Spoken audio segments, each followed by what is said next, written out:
How you guys doing today? Night Child here with another build. This is my Beastmaster build.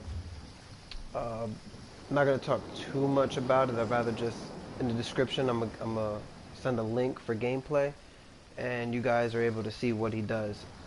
Basically, he's an all-around ad dropper, and he's going to deliver burst DPS within an AoE radius.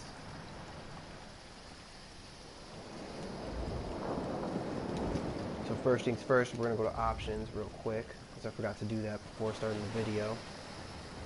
We're just going to go down Master Value. Alright, and hopefully you guys can hear me just a little bit better over the thunder and lightning happening there in the background. So as always, in this build, I'm going to start from the top. Inventory, we'll go over your character, your skill, and then finally the champion points.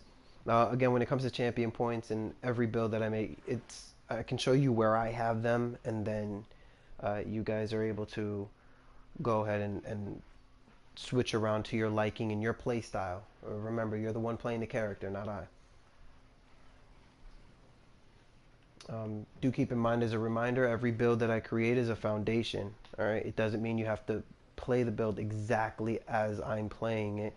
You guys can have fun with it and try to mix and match to make it work for you. So long as you're not changing anything significant. Again, this build is Beastmaster, and you're gonna be doing a lot of summoning, and you're gonna have your animals work for you.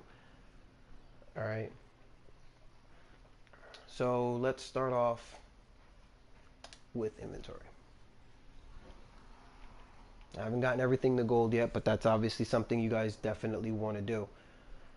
Is make sure all your gear is gold or yellow lettered, legendary, and at that point you are going to see some increase in your stats. So whatever your stats are on purple or epic, once you get it to legendary, you will be seeing a little bit of increase. So one of my sets is going to be the Defiler set. Okay, as you can see here, I have that for my weapons. Okay, I also have that for my jewelry. Okay, and the Defiler set, obviously it's going to give you a bit of weapon damage, but it's going to really give you that critical, and it's good because when you deal the critical damage, all right, you're gonna summon that hunger. Let that hunger be the one of the beasts that you summon. All right. As far as traits and enchantments go, I'll leave that solely up to you guys. If you guys like flame enchants, I went with the poison. It doesn't, the hunger deals poison. The crows, and yeah, I'm telling you right now, so you already know what the second set is. The crows deal physical damage, I believe. So I went with poison damage. I'll probably end up changing it to either oblivion or maybe disease damage or something. Leave one poison, mix and match it. I'm still on the fence about that. As far as traits, don't let it mess with your head too much. Precise is fine. Sharpened is another viable option. Infused, pending. A good example is I have the weapon damage and enchant with the infused on the bow. That's something that you guys might want to look forward to. That's going to help increase some damage out there, so your damage output. So definitely look forward to doing that with the bow. That's a strict recommendation right there. All right, let's move on to Head and Shoulders. So I went with Celine's, and the reason I went with Celine's, it's one of the sets that actually summon something. It's a spirit bear, and it does a significant amount of damage on its own. So I kind of like that. It can occur every 4 seconds. I can't begin to tell you how much this is actually going off. You know, to me it doesn't go with a 15% chance. It doesn't seem to go off every 4 seconds, but it goes off enough during the fight where I don't have to worry about it, and it's good to actually have on. The damage there is good. All right, so that's why I went with Celine's. Very thematical to the build, very, and like I said, it puts out numbers. definitely look into that. As far as traits, I'll just tell you right now. For the head, the chest, and the legs, uh, I'm probably going to end up switching these from divines. All my pieces are divines, and I'm going to end up switching the head piece, the chest piece, and the leg piece to infused for the Beastmaster build. And that's going to increase some stamina. And it's also where I feel that I'm lacking. Alright, so the last set, Unfathomable Darkness.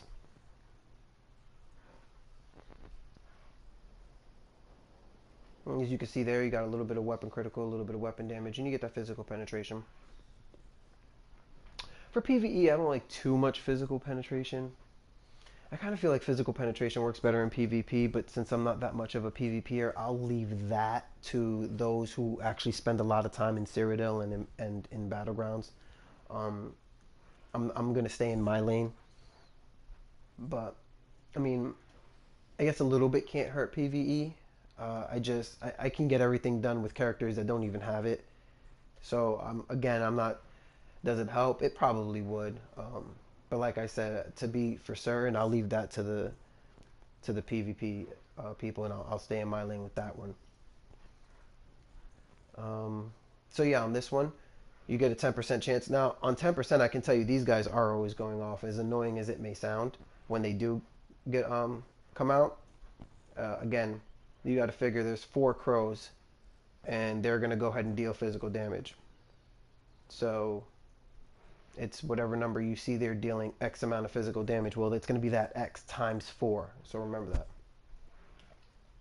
All right, and those are the 3 sets. Okay. And I wasn't lying. Everything is divines, but like I said, I am definitely going to go ahead and change it to infused. I was able to transmute these 2 divines to see how everything worked out, and I think I'm better off trying infused. All right, so those are the gear sets. For food, again, I like the duo food. I stay away from trio. I stay away from anything that has 3 stats. I can care less if it's max health, max stamina, and stamina recovery. The minute you add that 3rd element, and I say this in every video, and I'm going to repeat myself in every video because there's just too many people running around with either dubious or some other trio of food. It's not the best food.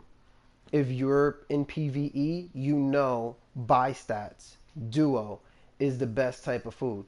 Duo stats, bi-stats, whatever you want to call them. Tri-stats, they're not good. They're not, and it's not that they're not good. Let me take that back. It's just that they lower down the numbers that you'll get. Now, this is one of the very, very few characters where I'll say, when it comes to food, he could definitely benefit off 1 tri-stat or a max health, max stamina, and then a magicka recovery. But to many of you that might be doing a little bit of experimenting, that may not even be needed. Just the way I run my Beastmaster, I kind of feel like I might want to switch it to a tri-stat or a bi-stat with my a tri-stat, which is max health, max stamina, and then a magicka recovery, or go ahead and try the max health, max stamina, and max magicka. And I'll show you why I'm saying that later on. Trash pots, you don't need anything significant. If, like I said, if you're not in a trial, then you don't need anything significant. Trash pots, for the most part, save those for end game DLC. Your man-made pots, your character-made pots. The weapon power or weapon damage buff pots, those should be saved for either trials or end game DLCs. Okay. I have tons of treasure maps. Anyway, let's not get distracted. Let's move on to character. So one thing I'm going to do is you never go into a fight unbuffed. You're not going to go in there naked. Alright, that's just... It's stupid, like that orange thing in the Oval Office. Don't do something like that. That's just dumb. First thing you're going to want to do is buff up. This will give you some significant buffs to your character. So going into battle, you're about 2868. I've seen people with tons more, probably a full 1,000 more weapon damage.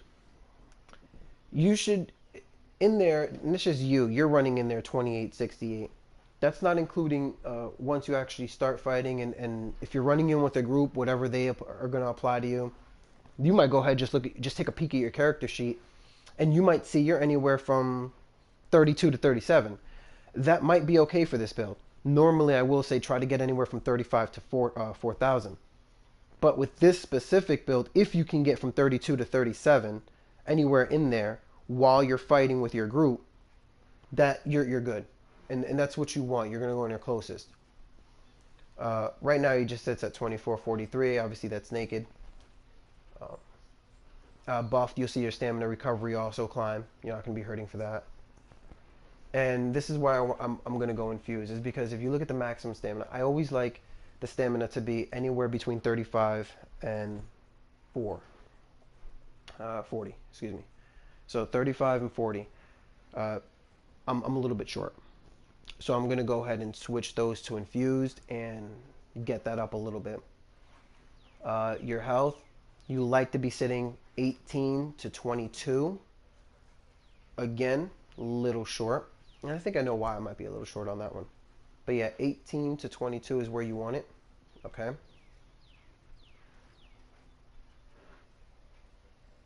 I went with the thief. You can do thief. You can do warrior. I know if I went warrior, I could definitely pick up the weapon damage. And that was also a thought. Should I go warrior? Again, still experimenting. But these are viable. Some might want to go shadow. Maximum stamina. That's a good one for the Beastmaster. Okay. So you have your options of boonstones. Okay. Again, I'm giving you guys options. You don't have to run this the same way. You guys can take the foundation, take the sets, and as long as you're running sets that are summoning creatures, you're going to be working along with your rotation. You're going to be working that Beastmaster build, and that's the most important thing, is that to have sets that are summoning things that are going to work for you. All right. Let's move down to skills. Okay, so you already seen the buffs. Alright, so I do Elude, Ice Fortress for the physical resistance. And you want that. Your physical resistance, if you guys looked at the stat sheet was like 19,000. And that's good because you're wearing all medium level leather. So, or armor rather. You're wearing medium armor. So you want that protection. You want it, and it provides that. So Bull Netch. I mean, who's not going to want that weapon damage buff, right? That's also good. That's always good. Green Lotus. This is your game changer, right? Also known as your lifesaver and your heal. All right. Bird of Prey. What don't you see up there? Not that you can't switch it out. All right. Is Vigor, Resolving Vigor, a viable option? Yes. Yes, it is. Okay. And if I were to use it, I would probably remove Elude. I'd keep everything else, but I remove Elude if I felt like it was that serious. Okay. So it's kind of funny as you're looking at the bar. You see how the buff bar is like my primary, and then my backup is like my actual physical rotation. It should be the other way around, but I mean, I care as much as the next guy. You know what I mean? My OCD is not going to let it stay that way, by the way. I am going to change it. The Endless Hail. It's going to be our AoE. Most of these are going to be AoE. Now here's where things get a little You start like scratching your head a little bit, like why the heck does this guy have Growing Swarm? Okay, so Growing Swarm, I wanted to keep to the beast build. I wanted to keep to the summoning, and I thought if you could summon something, why not do that? The other option is Caltrops. That was one of the options I had up there. Maybe even another poison arrow move if you wanted to do less. But for the most part, the more summoning, the better. Now I'm always able to cast this on at least 3 enemies. It is one of the things that 3 different enemies, and if there's a group of 7 or 8 enemies, they get infected, and they usually are going down. It's jumping from one to the next. All right, so any targets that you didn't aggro or are standing far apart, once they come into that, once they kill that target, they're going to infect the next target near it, and so on and so forth. If you've infected 3 different targets, that's going to spread very quickly, and so that damage does get done. Again, it's for thematic only. It's not, you're not going to expect to do, you're not going to voila somebody over damage or anything like that. Um, but with everything else going off, it does help. Again, caltrops is always, and especially follow endless hail. So when you drop endless hail and you drop caltrops, it's remarkable. It's remarkable amounts of damage, and most of you, including myself, most of us might even use that. Again, growing swarm is just for the video. It's just because it's another thing to summon. I'm doing some experimentation with it to see how exactly it works, but that's why I said I might need the tri-stat, because I find myself actually running out of magicka, and that is a magicka type move. So sometimes once I get it off once or twice, the third time is after the buffs, it really doesn't even let me do it. And even at that, I might even only get one off. So I might just go switch to Razor Caltrops as well. I'm still, still on the fence about it. Shadow Silk. All right, guys, pop your synergies. That's a lot of poison damage over 10 seconds for people not to be using those Black Widows. All right, I'm in groups and I'm not seeing Black Widows. All right, it's a lot. When I do see them, these ads drop. These ads drop. It makes a big difference to not pop those. You guys got to start popping synergies when you see them. All right, it doesn't matter who does it. There's 4 people in a group. Someone use it. All right, I like this. I kind of feel like it's a little underrated, but it's really good in PvE. All right, it does deal a good amount of poison damage, and then it also hits them with major fracture. All right, and you want that because it sets them up for cutting dive. Cutting dive is something that I like to spam anywhere from 3 to 5 times. Very low cost, and you always get it back. Always, with your fully charged heavy attacks, you get it right back. Wild Guardian is your ultimate. Wild Guardian is your ultimate. I almost feel like that could have just went without saying. That, and you guys probably seen it when it was already there. So, again, for those that actually listen when people talk, this build I did want to put out there, because while it does have a lower weapon damage than a lot of the stuff that you may see online, don't get confused. All right, some people are coming from PvP and they're making what they feel like a PvE build should be. You can definitely have the highest weapon. You can run around with 35, 4,000, 5,000 weapon damage, and you definitely could go and spam dizzying swing all day on 16 different ads, sure. Or you can just lay out your rotation and all 16 ads drop at the same time. This is not, I haven't tested this for much for PvP. As a matter of fact, I'm not testing it at all in PvP. This is strictly PvE. And ads drop. And that's what you want. When you're running 4-mans, that's PvE. When you got a group together and you're doing world bosses, or even if you're just soloing world bosses, which you could do, that's PvE. So I wanted to put that out there for those that are listening. All right, yes, this character's still on the fence. Yes, I'm giving you a foundation on where you can build upon, and I would hope that you guys use that. Champion points. All right, let's see. Okay. So as you can see, all my champion points are allocated. I have them in Ironclad, Spell Shield, Medium Armor Focus. Okay.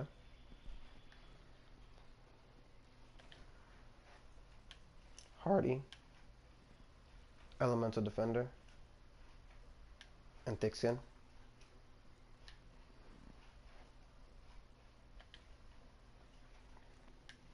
little bit of Bastion, and then I have quick recovery. Okay. Expert Defender, guys, that's used for PvP, mostly. Alright, that was told to me by a significant amount of people that actually run PvP. Mostly the ones that actually keep telling me to run PvP. Warlord Sprinter. And I'm going to do it right in front of you, just so you know. I have this. You guys don't need anything here. Alright. This was actually because I just got really quick. I got tired of it. We were running through DLC 4-man. And I want to say Frostfault. Maybe it wasn't. No, it wasn't Frostfault. It was actually one of the mains. It was an easy one, I can tell you that. Yeah, it wasn't Frostfault. We were running through a 4-man, and you wouldn't believe how bad this tank was. He would not bash. For the life of him, he just wouldn't bash. So I'm sitting back, I'm laying my rotate, but he wouldn't bash, and everybody kept... It was one of those bosses where if you let her charge, do that fully charged heavy attack, she'd go ahead and wipe you. And like I said, I can't remember the name of the 4-man. But yeah, it's the one where you get Bone Pirate. So she's doing this charge attack, and I'm like, why is she killing you? Like, and I'm not understanding. She's not killing me. You know, there's a point where if you know that you can drop her relatively quickly, even on vet. And so we're doing that, and I'm avoiding the damage because if you let her go off with that fully charged attack, you can tell where she's gonna aim her attack. I'm dodging her attacks. Healer's getting one-shotted. I was furious, so I had to go ahead and put something in bashing focus for that fight. And as you can see, I never took it off. So for here, I will admit it's only Warlord and Sprinter. All right, Tenacity and Mooncalf. You can put the rest into healthy if you'd like. Now, Tenacity and Mooncalf, on every single one of my builds, you guys will notice a common trend here. Tenacity and Mooncalf must match. They must. If you have 56, 64, 75, whatever you have in Tenacity, you must also have in Mooncalf. Try to get them closely. Okay, one is your stamina recovery. The other one, whenever you do your 3 to 5 fully charged heavy attacks at the end of your rotation, this is what's going to help you. The more that you learn how to do these fully charged heavy attacks and break off the rotation, basically the more you learn how to stop being a resource whore, is the more you're going to learn how to sustain your resources. Once you learn how to do that, you'll see that you'll be using pots less and less. You'll be relying on pots less and less. And so I tell everybody, get your tenacity up because it's going to help you recover. All right, I like that to be anywhere between 64 and I think 75 for whatever it's going to make. It goes from 1301. I think the other one is 14%. So anywhere between there for those two. Nothing I'll change. And then Shadow Ward. In case I did have to block, just like I told you, I blocked, roll dodge. Those were the two that I was using to stay alive, and at that, barely. She did get me a little bit low, but thanks to my Green Lotus, I was able to pick myself right back up. It's a game changer.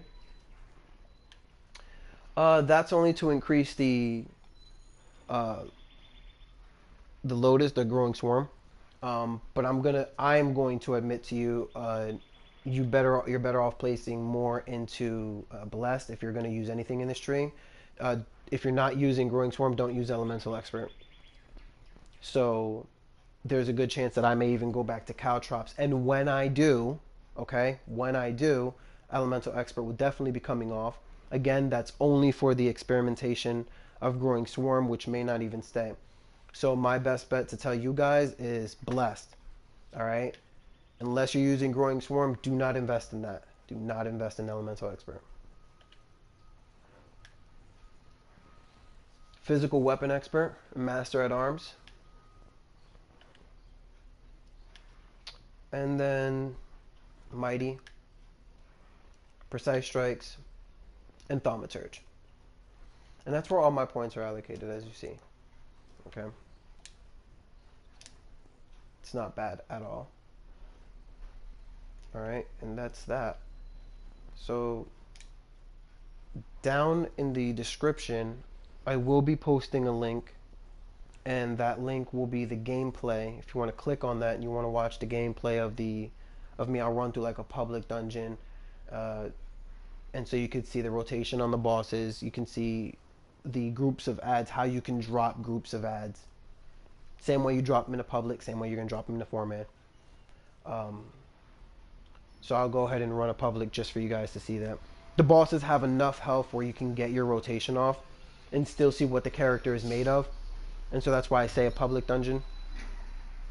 It's also less stressful. But do feel free to run even Fungal Grotto if you wanted to. A Dark Shade on normal with the character.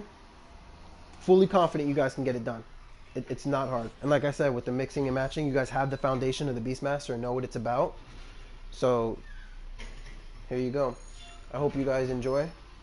Thank you for watching. And like I said, be sure to check out that link below in the description box for the gameplay of the Beastmaster. Alright. Good day.